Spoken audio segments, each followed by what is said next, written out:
ቤተሰብ ዛሬ በነቆራ መጥቻለሁ ማለት ነው። አንዳንድ ሰዎችን እስኪ እኔም ነንቆር ዳርግ ብያለሁ ማለት ነው። እስከ መጨረሻው ድረስ ተከታተሉኝ። ለቤት አዲስ የሆናችሁ ላይክ፣ ሼር፣ ሰብስክራይብ ማድረጋችሁን አትርሱ። ኮሜንታችሁንም ሀሳባችሁን ኮሜንት ላይ አስቀምጡልኝ። እስከ መጨረሻው ድረስ አብራችሁኝ ቆዩ። ሌትስ ጎ ወደ ነቆራ ማለት ነው።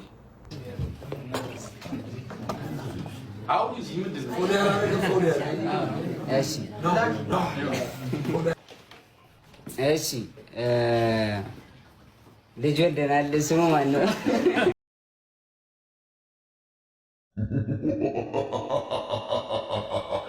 ስሙ አልወጣለትም። የባለፈው እናት እኮ ጸንቷል አልጸናም? አንድ ላይ በቃ እናወጣለታለን ጋይስ ከእናንተ ጋር። የፈረንጅ ስም ነው ረስተዋለች።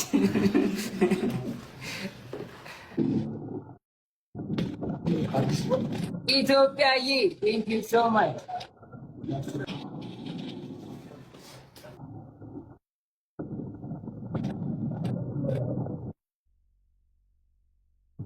ቴንክ ዩ ሶ ማች። እሺ ሌላ መናገር የምትፈልጊው ነገር አለ? ያው አባቱ ብላችሁ ለጠይቃችሁ አባቱ ከቼ ብሏል። አየር ላይ ከቻሳ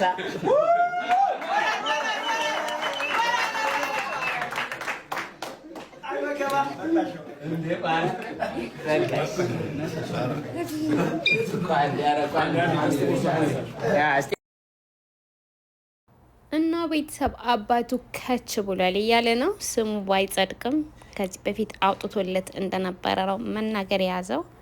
ለማንኛውም አብረን እናውጣለት ስም ብሏልና ተዘጋጁ ማለት ነው። ኮሜንት ላይ ስሙን መምረጥ መጻፍ ትችላላችሁ፣ እናደርስላታለን። በጆን ዳንኤል እና በአዶናይ መሀል ያለው እንዴት ነው? እንዴትስ አያችሁት? ፍክክር ላይ ናቸው ወይስ ሁላቸውም የራሳቸውን ህይወትን ነው መምራት የያዙት? ምን ትላላችሁ? ሀሳባችሁን ኮሜንት ላይ ያስቀምጡልኝ ማለት ነው። አንድ ሰው አብሮ ኖረና አብሮ ሰራና ጓደኛሞች ናቸው ባልና ሚስት ናቸው መባል አይቻልም። እና እስኪ የራሳችሁን ሀሳብና አስተያየታችሁን ኮሜንት ላይ ያስቀምጡልኝ። እስከ መጨረሻው ድረስ ተከታተሉ ማለት ነው። ይመሻችሁ።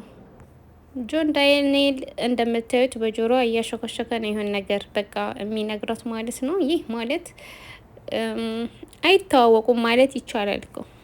የሰው ልጅ አብሮ ሲኖር ትተዋወቃላችሁ። አነጋገራችሁ፣ ሁሉ ነገራችሁ አንድ አይነት ነው የሚሆነው እና ትንሽ እሱ ለሴት ልጅ ቦታ ብዙም አይደለም። አዶናይ በዚህ በኩል በጣም ጎበዝ ነው እና አብራችሁን ቆዩ ማለት ነው። እስከ መጨረሻው ድረስ አብረን እኔ ሰላም የዙዙ ቤተሰቦች እንዴት ናችሁ? ሰላም ነው። አይነው ብቅ ብለናል።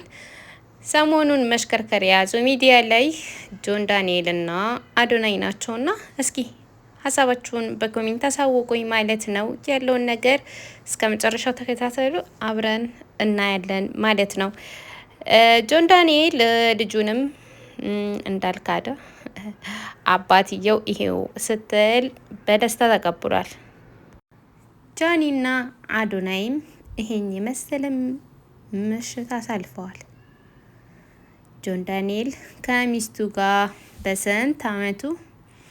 ከአመት ከ3 ወር ነው አይደል? ቤተሰብ ነው ተሳሳትኩኝ። አመት ከምናምኑ ግን እንደ ቀጠሮ ጌም ያለው ሰው ይመስል ቲክቶክ ላይቭ ላይ እንገናኛለን በማለት በፌስቡክ እና በኢንስታግራም በሲናፕ በተለያየ አካውንቶቹ ላይ ጥሪ አስተላልፎ ነበረና በጥሪው መሰረት በጣም ብዙ ሰዎች ተከታትለውታል ማለት ነው። ባለፈው አዶናይ 50,000 ሰው ሲከተለ ጉድ ሲባል ነበረና አሁን ግን ጆን ዳንኤል የቀጠሮ የሚመስል ነው። ቤተሰብ ሰዎች በጣም የተከታተሉትና ብዙ ሰዎችን አስገርሟል። ቲክቶክ ሪከርድ እሱ ሰብሮታል እየተባለ ይወራል። ለማንኛውም እነዚህም ፍቅራቸው እንደዚህ እያሟሟቁ ነው። እድሜ ለመዳም ቅመሞች ያ ሁሉ 100 ምናምን ሺህ ሰው ተከታይ ቁጭ አድርጎ ቲክቶክ ላይ ላይቭ ላይ ቁጭ ብሏል ጆን ዳንኤል ማለት ነው። እና ይሄ ሁሉ ህዝብ ምን እየተማረ ነው? እሱ ሲታሰር አልወርድም ብሎ ብላችሁ ብዙ ነገር ስትሉት ነበረና እኒህ ደግሞ እዚህ ፍቅራቸው እንደዚህ ምሽታቸውን እያጣጣሙ ነው ያለው። እኔ እንጃ ይሄ 100 ምናምን ሺህ ሰው እዚህ መካከል ለራሱ እኮ የታክሲ እዳ እንዴት ነው? ታክሲ ስንት እየከፈላችሁ ነው? አንዴ እዛ ቤት አንዴ እዚህ ቤት እያላችሁ ማለት ነው። ይሄንኛው ምሽቱን በዚህ ሞቅ አድርጓል። ያዛ ቲክቶኩ ላይ አንበሳውን ዶላሩን እየለቀመ ነው። እና የመዳም ቅመሞችና ይሄ ሁሉ 100 ምናምን ሺህ ሰው የሚከተለውስ ምን እየለቀመ ነው? ምን እየተጠቀመ ነው? ምን እየተማረ ነው? እኔ ግራ የገባኝ ነገር እሱ ነው እንዴ። ሰው በሰው ፍቅር በሰው ላይቭ በቃ ተጽዳችሁ ምናምን። እኔ ራሴ የለሁበትም። እኔ ቲክቶክ ላይ የለሁበትም። እቺ በፌስቡክ ላይ የመጣችልኝ ናት። ቆራርጣችሁ ታድመጡልናላችሁ በየሁሉ ሚዲያ ላይ ማለት ነው። እና ኧረ ቤተሰብ ኧረ ለራሳችሁም ጊዜያችሁን ተጠቀሙ ማለት ነው። እና ከዛ በተረፈ ጃኒ አዶናይ ወደ አዶናይ ሄደች እሱ ከታሰር ምናምን ይባላል እና የሰውን አናቅም። እቺ ልጅ እንዴት እሱ ከዛች ወለደ አይደለ እንዴ? ስራ ይሆናል የሚያገናኛቸው እንጂ ፍቅር መሀላቸው ያለ አይመስለኝም። ከኖረም ደግሞ የቆየ ሊሆን ይችል ይሆናል እና ቢኖር እንዴት ከዚች ልጅ እቺ ልጅ እኮ እሱ እስር ቤት እንደገባ ነው የወለደችው አይደል እንዴ? ስለዚህ ከዛ በፊት ሳይገባ በፊት ከሷ ጋር ነበረና ነው አይደል እንጂ ከጃኒ ጋር እየነበረ እስር ቤት ገብቶ እስር ቤት ገባ ብላ እሱን ትታው ምናምን በነበረ እንዴት እችኛዋ ከሱ ታረግዝ ነበረ?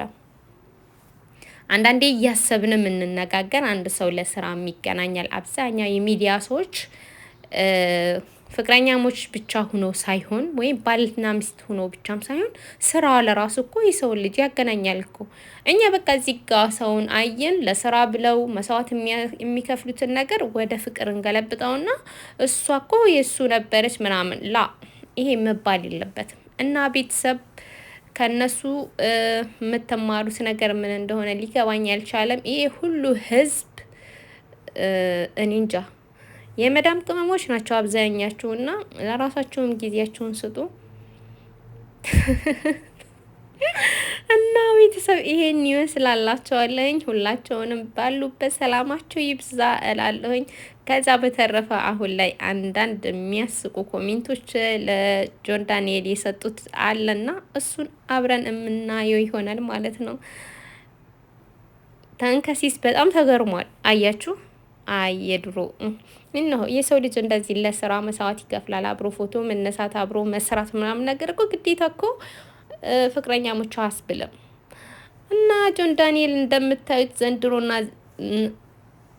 ድሮና ዘንድሮ ብለን አምጥተናል። ሲቀጥል ኮሜንቱን እያነበባችሁ ማለት ነው። ለወደፊቱ ግን ውረድ ስትባል ውረድ አሉት።